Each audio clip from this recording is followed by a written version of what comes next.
The last 24 hours, many of you may have noticed this, a potential boycott. Is it going to come to that? Of the 2026 World Cup has been suggested as potential leverage against Donald Trump.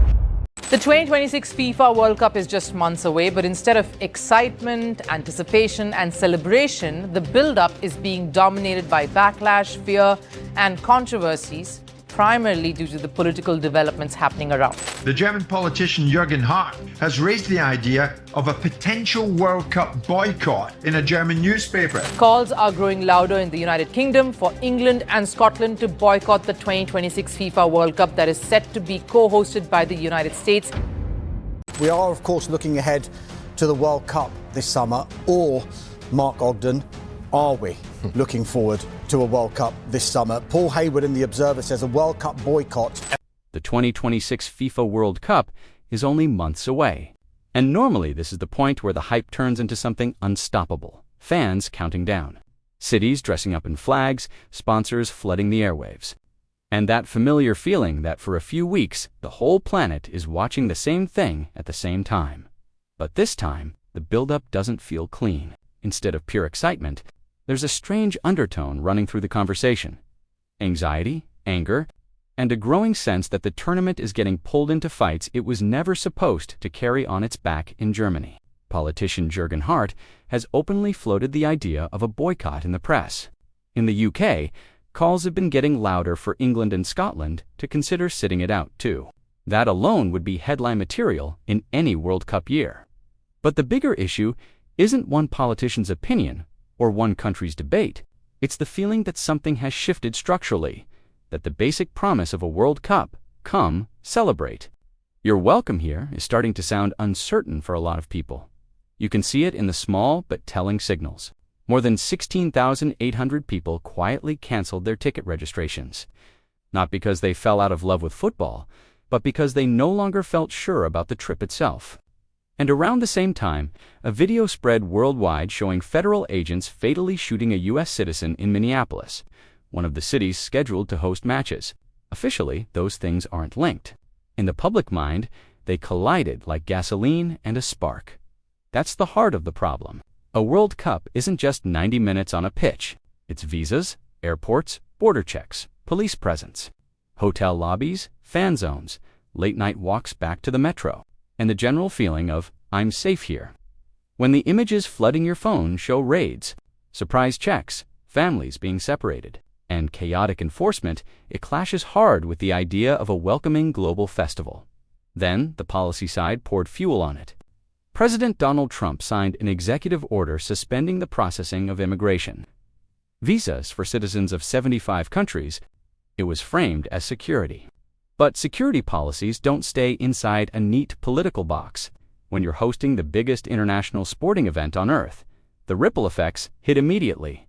Fans from Africa, the Middle East, and large parts of Asia suddenly faced higher barriers to entry, longer waits, and more uncertainty. For many travelers outside the visa waiver program, fees climbed by $250 while processing times stretched with no clear time. That's not a minor inconvenience when people are booking flights months out, locking in hotels, saving for years, and planning family trips around the one tournament they promised themselves they'd see in person. A World Cup ticket is supposed to feel like a golden key.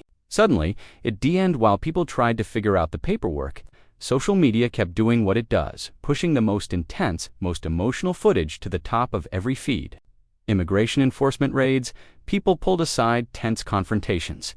The kind of scenes that make international visitors think twice because they can't predict how they'll be treated once they arrive. The fear isn't always something will definitely happen. It's worse than that. It's I don't know what could happen, and that uncertainty is expensive. January 7th became a flashpoint.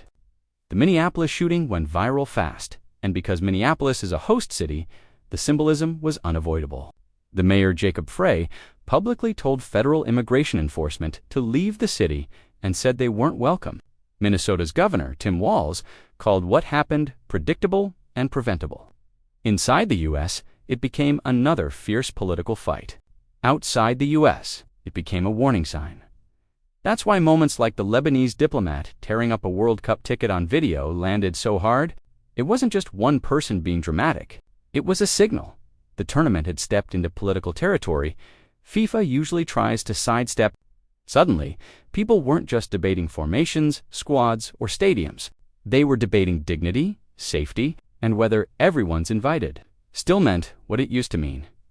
If you're enjoying this breakdown and you want more coverage like this as the World Cup gets closer, make sure you subscribe right now. This story is moving fast, and every week there's a new twist that changes the bigger picture. Subscribing helps you stay ahead of it, and it helps the channel keep bringing you the full context, not just the loudest clip on your timeline. Now here's where it gets complicated. FIFA is stuck in a place it hates. On one hand, FIFA sells the World Cup as a global celebration that belongs to fans everywhere. On the other hand, the primary host nation is setting policies that directly decide who gets through the door. And that door isn't a stadium gate, it's the border. During Phase 3 of FIFA's random selection draw, those 16,800 cancelled registrations became a symbol of something bigger than the number itself. In isolation, 16,800 isn't enough to crash a World Cup, but it's enough to show a crack in trust. And trust is what keeps a tournament like this from becoming a logistical nightmare. European supporter organizations piled onto football supporters. Europe, representing millions of fans, criticize pricing and FIFA's broader approach. And yes, pricing is part of the anger. But this time, it's not only about money. It's about whether fans feel they can rely on predictable, fair, safe treatment from the moment they land. FIFA Vice President Victor Montaglani didn't exactly hide his frustration. He stated that football is bigger than any regime, a sentence that landed like a warning shot because it acknowledged a tension FIFA could no longer pretend didn't exist. And months earlier, in October 2025, when President Trump suggested moving matches away from cities he labeled unsafe, like Seattle or Boston, Montaglani pushed back publicly, saying this is FIFA's tournament and FIFA makes those decisions. In modern World Cup history, you don't often see FIFA openly drawing a line like that in front of a sitting U.S. president. Behind the scenes, emergency meetings reportedly focused not on pleasing Washington, but on protecting the tournament itself. The host city contracts are clear, 16 host cities total, with 11 in the United States, 3 in Mexico, and 2 in Canada. FIFA has authority to reallocate matches if conditions require it. Even if nobody wants to say it out loud, the fact that this option exists changes the power dynamic. It also explains why the situation is being watched so closely by governments, sponsors, and fans. Meanwhile, FIFA President Gianni Infantino has largely stayed quiet in public, and that silence has become its own controversy. Infantino is known for keeping cordial relationships with political leaders, including Trump, but in a moment where fans and federations wanted clarity, his caution has looked to some people like weakness.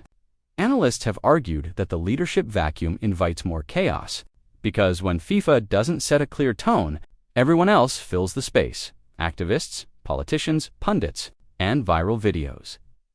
Then FIFA dropped a statistic that seemed to blow the boycott narrative apart. Ticket applications for 2026 surpassed 500 million, an all-time record.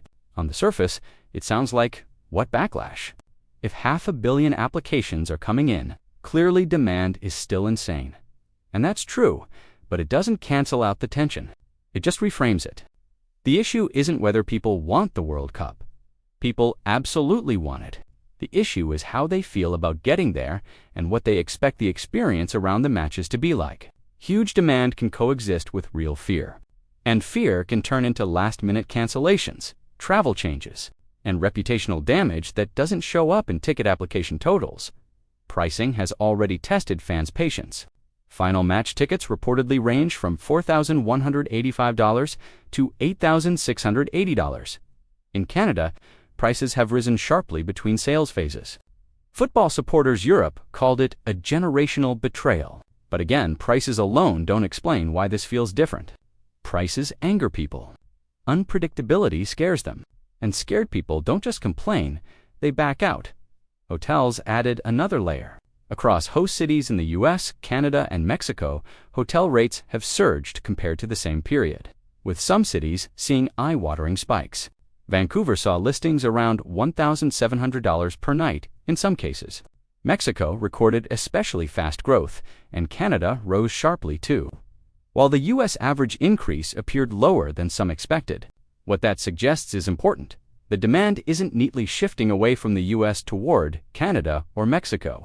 It's spreading across all three countries because fans are adjusting their plans while carrying uncertainty with them. Money keeps flowing, but confidence is shaky. Economically, the tournament still looks like a monster win on paper. Projections estimate a major boost to GDP and job creation in the United States, with huge downstream benefits for host cities. Those numbers dominate headlines because they're measurable and easy to sell. But the true value of a World Cup isn't just revenue. It's global goodwill and soft power. It's the feeling that the host can welcome the world without drama.